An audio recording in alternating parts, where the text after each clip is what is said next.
మేడ్చల్ జిల్లా కొంపిలిలో ఖమ్మంలోని వరద బాధితులకు నిత్యావసర వస్తువులు తరలిస్తున్న వాహనాలను టీపీసీసీ అధ్యక్షుడు మహేష్ కుమార్ గౌడ్ ప్రారంభించారు. అనంతరం మహేష్ కుమార్ గౌడ్ మీడియాతో మాట్లాడుతూ పీసీసీ అధ్యక్ష పదవి కార్యకర్తల కృషి వల్లే నాకు ఈ అదృష్టం లభించిందన్నారు. కాంగ్రెస్ పార్టీ కార్యకర్తలు అన్ని వర్గాలు రాబోయే రోజుల్లో రాహుల్ గాంధీని ప్రధానమంత్రి చేయడం లక్ష్యంగా పనిచేస్తున్నారని తెలిపారు. 9 నెలల పరిపాలనలో ప్రజలందరూ సంతోషంగా ఉన్నారని అన్నారు. ఎన్నికలలో ఇచ్చిన ప్రతి హామీ నెరవేరుస్తున్నామని తెలిపారు. ఈ కార్యక్రమంలో మెదక్ ఎమ్మెల్యే మైనంపల్లి రోహిత్తో పాటు మాజీ ఎమ్మెల్యేలు మైనంపల్లి హనుమంతరావు, మలిపెద్ది సుధీరెడ్డి, కూనా శ్రీశైలం గౌడ్, మేడ్చల్ జిల్లా అధ్యక్షుడు సింగిరెడ్డి హరివర్ధన్ రెడ్డి, కార్యకర్తలు పెద్ద ఎత్తున పాల్గొన్నారు.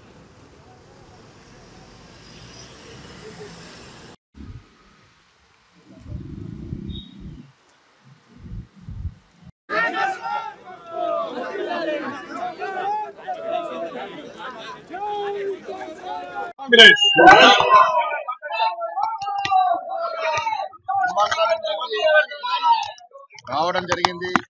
అందరు కార్యకర్తల్ని కలుసుకున్నటువంటి భాగ్యం దొరికింది. కాంగ్రెస్ పార్టీ కార్యకర్తల పార్టీ.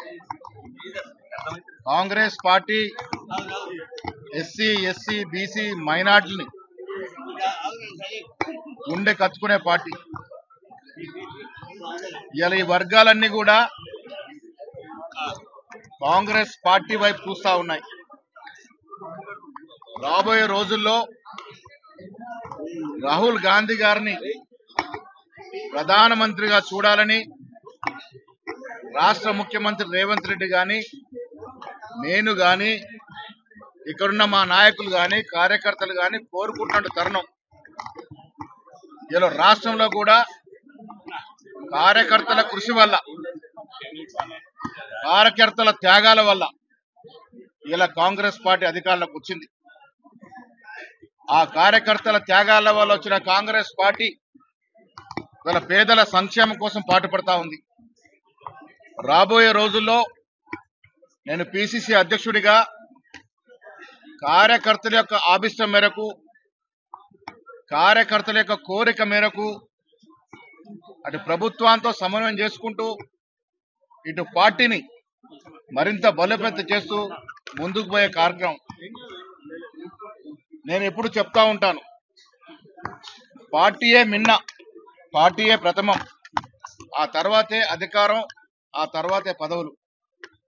ఆ పార్టీలే మిన్న అని చెప్పడానికి ముఖ్య కార్యకర్తలు అడుగడుగున ఎల్లవేళలా కార్యకర్తల యొక్క మంచి చెడులో భాగం పంచుకుంటూ తెలంగాణ రాష్ట్రంలో కాంగ్రెస్ పార్టీ బలోపేతానికి నేను కానీ ఇక్కడ పెద్దలు కానీ చేసేందుకు కృషి చేస్తాం. రాష్ట్రంలో రేవంత్ రెడ్డి గారు ముఖ్యమంత్రిగా, బట్టి విక్రమార్క గారు ఉప ముఖ్యమంత్రిగా, సీనియర్ నాయకులు చాలా మంది మంత్రులుగా గల అభివృద్ధి కార్యక్రమాలతో పాటు ఎలక్షన్లకు ముందు ఇచ్చినటువంటి సంక్షేమ కార్యక్రమాలు 6 గ్యారంటీలు, దాంట్లో పలు అంశాలని ఇదివరకే ప్రజలకు చేరవేసినాం.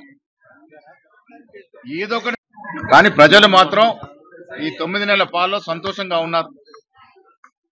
మేము ఇచ్చిన ప్రతి వాగ్దానాల అంశాలన్నీ కూడా పూరించే ప్రయత్నం చేస్తా ఉన్నాం. 7.5 లక్షల కోట్ల అప్పులో కూరుకోబెట్టి మా చేతికి కేసీఆర్ పోతు రాష్ట్రాన్ని అప్పచెప్పాడు. అత్యంత క్లిష్టమైనటువంటి ఆర్థిక వ్యవస్థని గాడిలో పెడుతూ ఇలా ప్రజలకు ఇచ్చిన ఏ మాట కూడా జారిపోకుండా సంక్షేమ ఫలాలు వారికి చేరే విధంగా ముఖ్యమంత్రి గారు, వారి మంత్రివర్గ సభ్యులు ప్రయత్నం చేస్తా ఉన్నారు. కార్యకర్తల యొక్క కర్తవ్యం ఇలా ప్రభుత్వ పరంగా ప్రజలకు అందున సంక్షేమ కార్యక్రమాల గురించి సామాన్యులకు వివరించాల్సిన బాధ్యత కార్యకర్తలది. ఆ వివరిస్తూ ఇస్తున్న సంక్షేమ కార్యక్రమాలు ప్రజలకు చేరుతున్న తీరును వివరిస్తూ వచ్చే లోకల్ బాడీల ఎన్నికల్లో పోటీ చేస్తాం. అత్యధిక సీట్లు గెలుచుకొని ఈ రాష్ట్రంలో పార్టీని మరింత బలోపేతం చేస్తాం.